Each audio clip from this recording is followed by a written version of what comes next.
Welcome to Case by Case. This is a podcast brought to you by Zyla Floyd Zadkovich, hosted by Callum Chain and Luke Zadkovich. And today we have one of our own from ZFZ on the podcast, Philip Vajan. Philip, how are you? Callum, how are you? Hi, Luke. Not bad at all. And thank you very much for the invitation. So we've got Philip back on because once again we're talking about maritime liens with a slight US law angle. And you joined us, it was probably nearly a year ago now, Philip, to talk about a previous LMAA Maritime Arbitration Award, which was pretty similar to this one. Yeah, they seem to be proliferating. Episode 12 for those interested in the back catalogue, and if you'd like to go and check it out. A couple of other things I wanted to mention at the outset. This is our first podcast which we have a visual for, hoping that the visual all works out and this goes to YouTube or Spotify videos. But so that's something interesting. We'll see how this goes, Callum. Something new. We're moving with the times here. Doing our best. And look, having Philip on again is exciting, not just because of his keen interest in US maritime liens, among other matters. But we have Philip coming to join us at a very exciting time for him. He has just received confirmation or has noticed that a decision handed down on yesterday, August the 30th, a decision in the US called Shallow Water Equipment and Pontchartrain Partners. Get in touch if you'd like the citation on it. Has cited his Tulane Maritime Law Journal piece on the recovery of economic losses in collisions. Well done, Philip. That's pretty exciting. It sure is. Thank you. I mean, I did not expect to receive the news from one of the counsel in that case who kindly reached out to me, to bring that decision to my notice. Came completely out of the blue. I was going to ask how you found out about it. I've assumed that you've been frantically Googling your own name every morning for the last... No. Brilliant. And today's episode is focused on a London case that, as we mentioned in the intro, also throws to US law for maritime liens for unpaid bunkers. But it's a decision that's been brought to us by one of our regular listeners. So thank you very much, keen listener, for bringing it to our attention. There's some controversy around this, which I think we're going to get into. It's an arbitration decision, London Arbitration 28/22. As we've touched on in previous episodes, this is a summary of an arbitration award, so we don't know the names of the parties or the counsel or the arbitrators involved in the decision. But we've got enough of a summary here to work off. Let's get into it. Who would like to lead us off with a bit of an intro? Philip, would you like to do this one? Give us a bit of a background on it to kick it off. Sure. So this case raised a scenario which is quite common in the shipping industry. It involved a bunker supplier selling fuel on orders of a time charterer of the vessel. And up the chain from the time charterer, there were two other companies, one who acted as the bareboat charterer, and of course the registered owners. And this is the situation that you see quite often, developing in scenarios where bunkers are being purchased. It's not the owners or operators of a ship that actually order the fuel. It's usually the time charterer, because under most time charter parties, if not all, the responsibility for buying that fuel rests on the charterer. So for bunker suppliers, this presents a bit of a difficult situation because they are contracting with an entity that's not the actual owner of the ship. And what happened here, was that time charterers bought the fuel, but they never paid for it, and an amount to the tune of $250,000 remained unpaid. So, as a result, bunker suppliers had to go to arbitration in London, since most bunker supply contracts contain London arbitration clauses.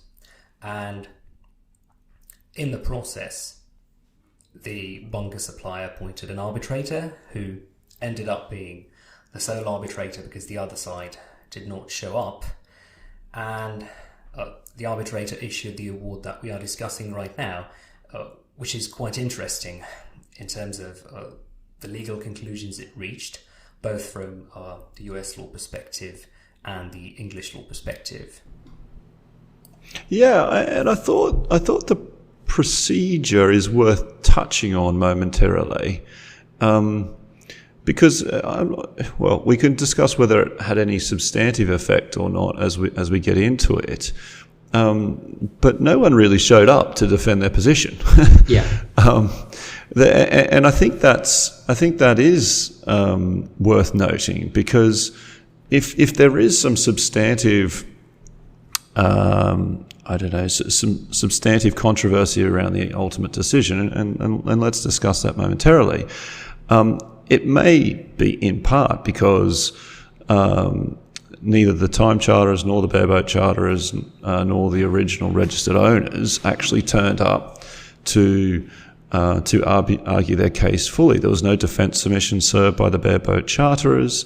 They did send a curious letter. I think it ultimately was found to be fraudulent letter, which is amazing. I don't know whether you guys have ever had a case involving hackers of one of the parties involved producing fraudulent letters, but I've been involved in fraud cases in the underlying facts of what have you, but not in terms of fraudulent letters admitting liability. So that's really bizarre. That was a strange section of the report as well. It didn't look as though if the allegation is that someone hacked onto somebody else's email system, then you would expect you would need some kind of evidence of that fraud and that that attack into the email system of the other party.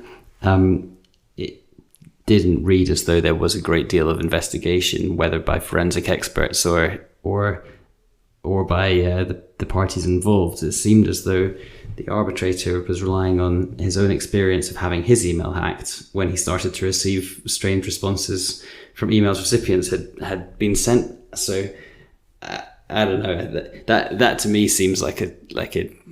I think he probably would have wanted to have seen some more technological evidence from somebody who can explain how this kind of thing happens. Because it's one thing to just brute force your way into a random email account and start firing off emails. It's quite another to say, I'm going to specifically target somebody in this organization, draft a letter, and send an email from that email account, having hacked my way into it. That to me is something that you would want some serious evidence on, I think. It was bizarre, and we probably should move on from the topic, but I found that whole section, curious, let's just say. Yeah. And in many ways, a side point, ancillary to the main issue. But the point I did want to make was that no one properly turned up to argue this position. So the arbitrator is operating in a scenario where there's a claim that's been brought, no proper defence before it. Some other curious procedural steps where the claimant wanted to add in the registered owners halfway through but didn't make a proper application to do it. That wasn't allowed. So look, anyway, moving on. Can we just maybe touch on... Do you want to talk about some of the clauses here? And I was just going to... let's just kind of very briefly talk about one of the clauses, but it's also a sort of quasi-procedural point, which is clause 19.1, which basically is the law and jurisdiction clause, which says that everything's going to be governed by English law apart from the United States Federal Maritime Lien Act, which applies to the determination of the existence of any maritime lien. the question for me, and this goes on to the questions of law, but also the question of jurisdiction, is the basis on which the bareboat charterers could be said to be held to this arbitration agreement. Yeah. I struggle to see it. Yeah, that's one of the issues that I think the arbitrator either did not address or did not address fully, or clearly not having the benefit of legal argument from both parties. I mean, to my mind, the principal question that arises in cases like these, where the contract is between the bunker supplier and the time charterer, is, well, how do you bring in either the registered owners or the bareboat charterers? Now, on the one hand, in all those contracts, you have clauses which give a very broad definition of who counts as a buyer. And here, if you look at clause 2.1 of the bunker supplier's standard terms and conditions, it quite literally means everyone on the side of the ship, including even principals, associates, managers, partners, servants, parents, subsidiaries, owners or shareholders, and the vessel itself is the buyer, quite in addition to all the charterers involved. So one of the questions that I think the arbitrator should have addressed, or at least addressed more explicitly, is, well, on what basis would the bareboat charterer or the owner be bound by that clause if the contract wasn't actually concluded with that bareboat charterer or the owner? And also, I think you would have to look at the question of not only are those parties bound to this contract, but are those parties separately bound to an arbitration agreement? Yeah, which is a distinct question. Exactly. And it's not necessarily answered in the same way. As we know from our arbitration practice, an arbitration agreement is a separable agreement from the main contract within which it often sits. And conceptually, it's important to always think about an arbitration agreement in that way, both as to who are parties to the arbitration agreement and also what law governs the arbitration agreement, because it may well be a different answer than the law that governs the main contract. Yeah, absolutely. And I have some sympathy with the arbitrator here, because there clearly wasn't legal argument put forward on these points, or it seems as though there wasn't legal argument put forward on these points. But I do wonder whether those are the kind of grounds that are likely to be challenging this award. And I guess we should note that the award is subject to a challenge. There's currently an ongoing attempt to extend time to bring an appeal against this award. Yeah, I can envisage a situation where a bareboat charterer or the registered owners, or basically anyone who gets involved as an additional party in cases like that, want to challenge an award for lack of jurisdiction. That would be under Section 67 of the Arbitration Act, if we talk about England. And I think a really good argument, and one that has support in English authorities that they could make, is, well, the time charterers are not our agents. They are just another party down the charter party chain, and we did not authorise them to purchase bunkers on our behalf. And indeed, almost every time charter party, at least on the standard forms, contains a clause which specifically prohibits a time charterer from incurring maritime liens, and the time charter party would say also quite expressly that it is the responsibility of the time charterer to purchase the bunkers. So, if a bareboat charterer or a registered owner is to be drawn into these arbitration proceedings, I think that some sort of an agency relationship would have to be established here, right? Or some form of a separate contract between a bunker supplier and the registered owner or a bareboat charterer. And we don't see a discussion of that in the award, unfortunately. But there is actually good authority under English law in a case called the Yuta Bondarovskaya. That's a Russian name, so a bit of a mouthful. That holds to the contrary, that those clauses don't really work, at least in England. Yeah. That was the other reason why we got you on, Philip, so you could pronounce that vessel name properly. But look, that was a decision that was brought to our attention by our keen listener who suggests we touch on this case. That there is this existing authority going back to 1997 from the Admiralty Court in England that looked at the question of agency, and it found that there is no good reason to establish an agency in this situation, and to the contrary, that the owner is really contracting out the vessel for the time charterer to employ it, to use it, to have the commercial exploitation of the vessel, and that it should be well known that it's the time charterer who's the counterparty to those sales. The question then becomes, well, what is the security that's being used to secure, if any, the bunker supply contract? And from the bunker supplier's perspective, they're contracting with a time charterer who may just simply be an operator, may not have any of its own assets to its name. They have control of the vessel, which is an asset, and the bunker supplier is saying, well, if I'm going to put these bunkers on board the ship before I've been paid for them, I want to know that there's some security against which I'm going to be able to get paid.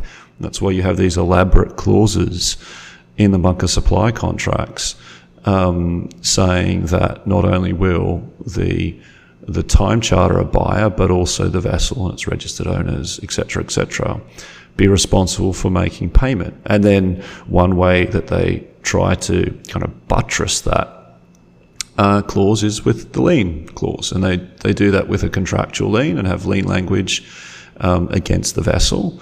But as we saw in this case, they also make the question of whether there's a maritime lien or not, and the nature of it subject to US law. And we know under US law that there is a statutory lien for necessaries, of which bunkers have been found to be a necessary. So, by setting the governing law up such that the maritime lien will be governed by US law, the bunker supplier is trying to ensure that it has a statutory lien against the vessel, even if the supply has nothing to do with the US. And that's where this whole debate starts to get a bit more controversial.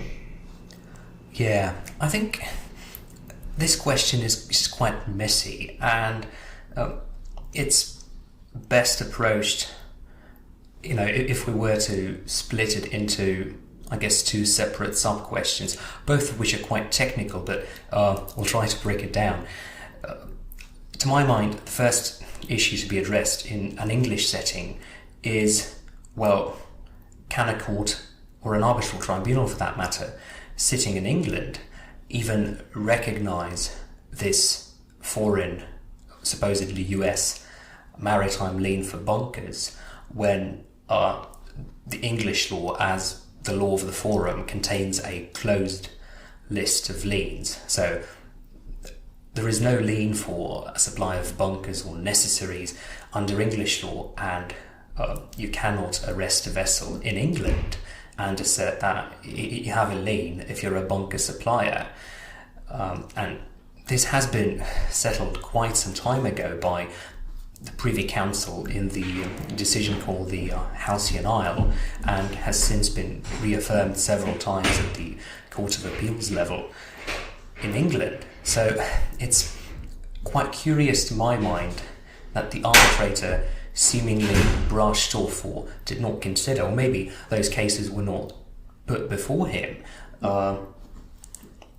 that he just did not give any explanation of how the parties could choose to create a lien and have it recognised in England, in light of this strict English approach here. And the argument there would be that there's a specific clause that says that where it comes to the questions of the maritime lien, then the US law is to apply. And your response to that is that there is, at least in your mind, an open question as to whether or not that has any force in the English courts or under English law for either a decision in the English courts or for an arbitral tribunal under the supervisory jurisdiction of the English courts, whether they can go ahead and disregard the law of the application of a maritime lien that otherwise would not be recognised under English law. Yeah, I think that's one of the arguments. I mean, speaking a bit more technically, maritime liens in England and in most other countries are treated as matters of procedure or the law of the forum. And for most other matters of procedure, the parties are simply not free to change them by agreement. For instance, you cannot change how you file a claim in a commercial court in England, or many of the rules on disclosure. And the approach in England and in Singapore and in most common law jurisdictions, with the exception of the United States and Canada, has to date been exactly that. Well, it's not a matter that the parties can choose by agreement. And, from a policy perspective, even if we don't just limit ourselves to a purely legal discussion here, there are solid grounds for restricting the amounts of and the number of maritime liens that a country recognises. Those are powerful security devices that attach to the ship and follow it even into the hands of a good faith purchaser, and they trump whatever security a bank may have in the form of a ship mortgage. So there are really good reasons why countries say, well, we won't recognise more than a handful of maritime liens. And I think if an arbitral tribunal or a court in England were to say, well, you can choose US maritime law and create a lien that way, that would probably be just sidestepping those policies. It's a really interesting point, particularly around the procedural nature of the lien. I think there's something to as you say, Callum, the procedural element to that. What is not happening, arguably, here is simply a choice of different substantive governing laws in the contract and trying to pick and choose between two sets of substantive laws. What the parties are trying to do is to get around English procedural admiralty law over liens by selecting the substantive laws of another jurisdiction. And I have sympathy with the position that you can carve out from the substantive governing laws of one country a parcel of substantive laws and say we're going to have that subsection of substantive laws by choice, by agreement, subject to some other law in a different country. I can understand that.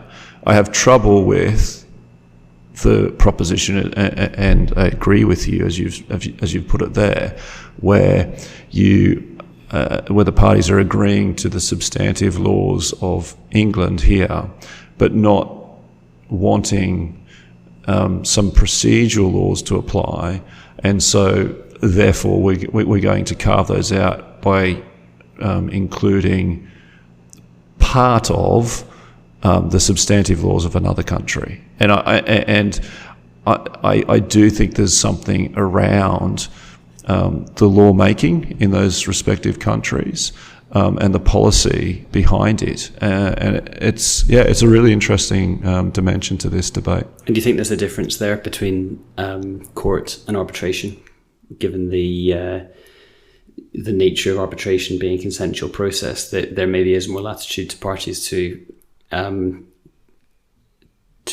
separate out certain procedural elements of law into other countries' laws to give rise to an arbitral process that is what they've consensually agreed? I think yes and no. I see what you're saying, and once upon a time the whole concept of arbitration, depending on where you look at arbitration in the world, was viewed differently. So, the French approach, and, I'm being quite colloquial here, but the more continental the French approach was much more placing priority on arbitration and it having its own legal order, if you like, that exists outside of the state court system. Whereas in other jurisdictions, historically, and not necessarily now, but historically, such as in the US and others, arbitration was seen more as a derogation and from the court system, and there had to be, a recognition within the state court system that we will allow arbitration to happen, and it will happen in these circumstances, and this will be the regime that applies to it. Speaking in more modern day times, I think that distinction has diminished considerably in that places like England and the US place so much priority on arbitration and really do give it its own standing in a way, albeit connected in different ways to the supervisory court system.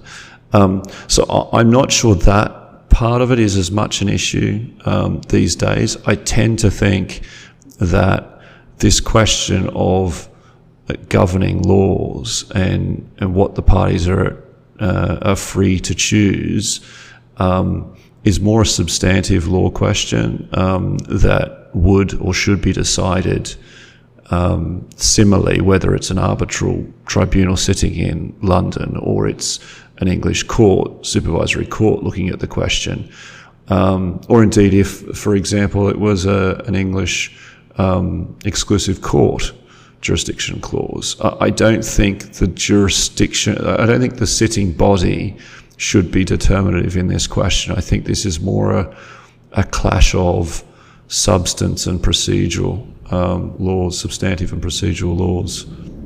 Yeah, and I think there's also a related aspect here to consider.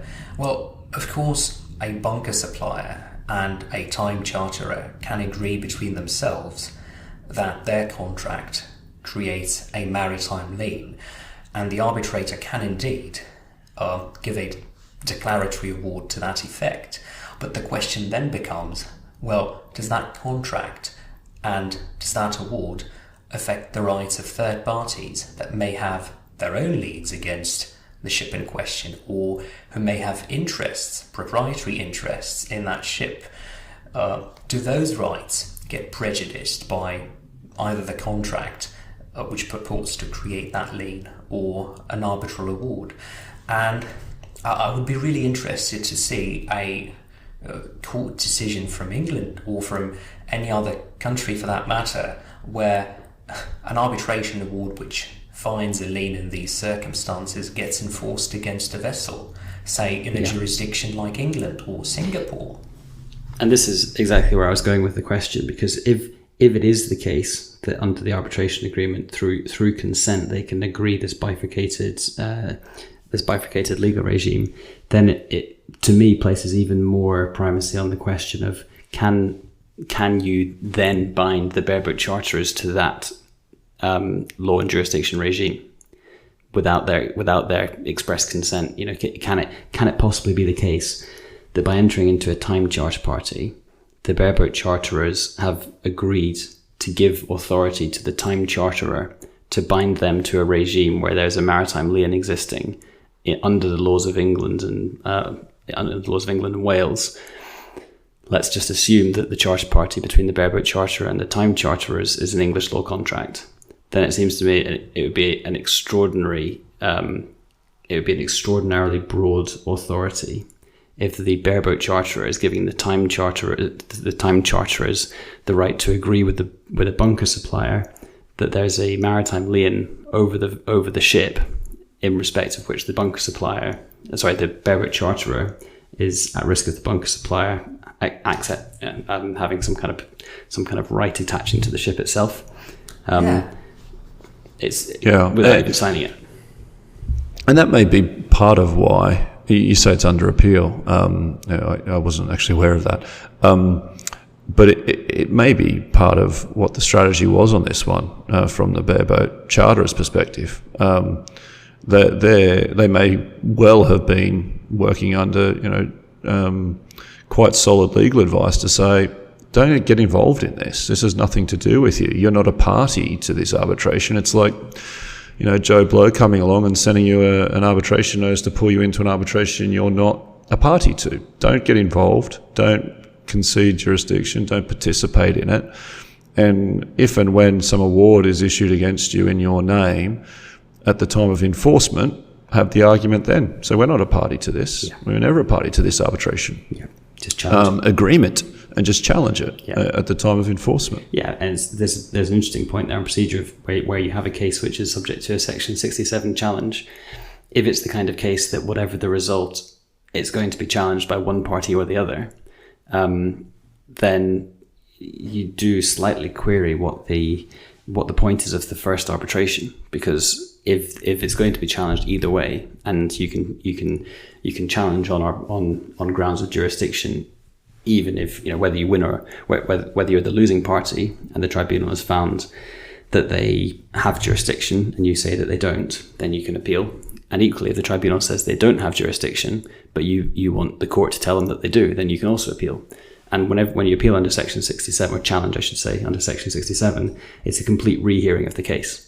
So that it's not unlikely that you have cases that go through an entire arbitration process to determine the existence or validity of a contract, for example, and it's then challenged automatically, and the whole entire contract case is reheard before the court. Well, we've seen it. Yeah. We've seen it in other matters where you can. There's strategy involved in this, right? So if you're the claimant trying to bring in a party to the arbitration, you actually want them to engage. You want them to come and have the fight. Let's have the bun fight now and have it out and see what someone thinks about it, and then go from there. Whereas when they sit back and don't engage, you can, because we all know that there's costs and considerations in all this, run it all through, and then at the end of the day have to relitigate the whole thing in some other jurisdiction, let alone if it's challenged in the same jurisdiction. So there's actually a lot of tactics involved in that. I don't know whether that's the case for this matter, but it can be. We may find out. Philip, you mentioned that there are two discrete technical questions, and I think we've in a very roundabout way hit one. So what's two? Yeah, so the first one was this procedural aspect, right, that countries like England treat liens as a matter of procedure that the parties can't change by agreement. But even if we say that liens are a matter of substantive law, at least to my mind, it doesn't automatically follow that the parties can change either the law governing the creation of a lien or whether the lien arises by their contract. I mean, it's one thing to say that we can enter into a contract which affects only our own rights and subject it to English law or US law, but it's another thing to say, well, and whatever security, whatever maritime lien arises out of it, it would be governed by US maritime law, even though the transaction in question has nothing to do with the United States. Now, this practice, I think, of bunker suppliers inserting these clauses subjecting the creation of the lien to US maritime law, it started around 2009, at least in the reported decisions, in a very interesting US case called Transtech, which, as is likely the case here, had very little to do with the United States. So the bunkers there were supplied in Singapore by, I think, a Hong Kong or a Singapore bunker supplier on orders of a Taiwanese charterer to a vessel which I think also was flagged in Taiwan. And the only element of that case that connected the transaction to the United States was that the vessel ended up being arrested in Florida, I suppose. And a US federal court there very generously said, well, we don't really care whether that transaction in itself had a connection to the United States. It's enough that the parties have agreed. And I think,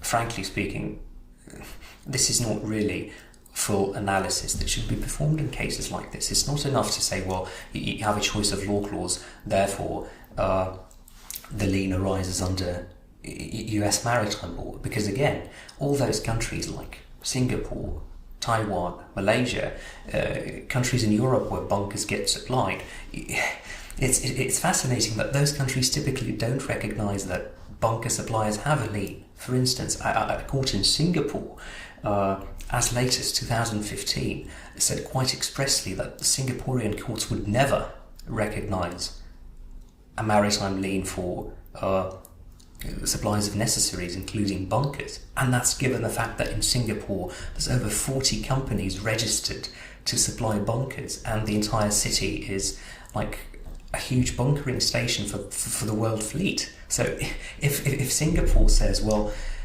we don't think that our suppliers should have that protection if they were to arrest a ship in Singapore, it's fascinating how the majority of the courts in the United States and some tribunals in England say that. Yeah, so that's an interesting point in Singapore, Philip. Have we actually said what the finding was in this case? Have we? I think it's pretty clear from the conversation. But Philip, would you like to just sum up in a couple of sentences what the finding was here? And yeah, I think we can probably start to wrap. Yeah. So quite unsurprisingly here, the arbitrator in 2822 found that there was indeed a maritime lien created by that contract, and he also said that because the standard terms and conditions of the bunker supply contract included the bareboat charterers, then those bareboat charterers were also parties to the contract and were also liable for the bunker price, which I think in policy terms is a moderately good result for bunker suppliers, because now they can come to arbitration and say, please recognise our maritime lien. But I would perhaps end with a bit of caution here to say that, well, it's one thing to have the arbitrator recognise that a lien exists and you can arrest the vessel anywhere in the world regardless of its owner, but it would require a different kind of effort to persuade a court in a jurisdiction like England or Singapore or anywhere else that's not the United States actually, or Canada perhaps, to arrest the vessel, in the process of enforcing that award. Because I can foresee that there would be jurisdictions and there would be judges who at that enforcement stage would say, well, we think it's sidestepping our policies and it's an attempt to create a lien where one couldn't have otherwise arisen. Yeah, I think that's a good way to end off. I think there would be challenges in enforcing this award. I don't think it's the last we've heard of the point, and whether that's in this actual case on appeal or otherwise, it's going to come up again. And as we mentioned, the principal finding on the parties to the contract was that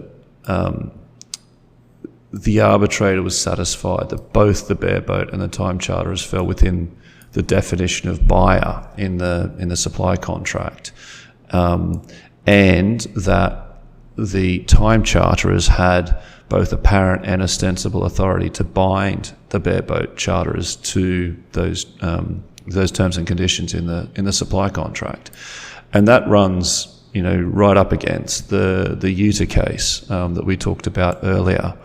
And so, yeah, I think in a different forum before a court, this would be tested, and that point of authority would really be tested.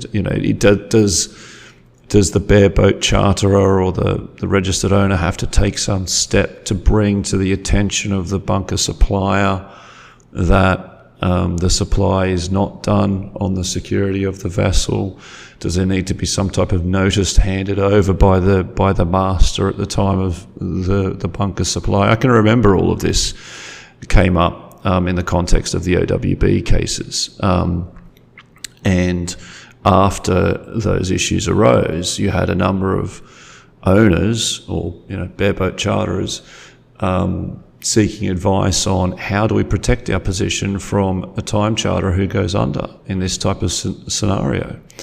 And a lot of those kind of points were explored. But what we've been talking about today is whether the bunker suppliers' attempts to use a carve out in the governing law provision to bring in a statutory lien is a good way of doing it, and whether that would actually work ultimately.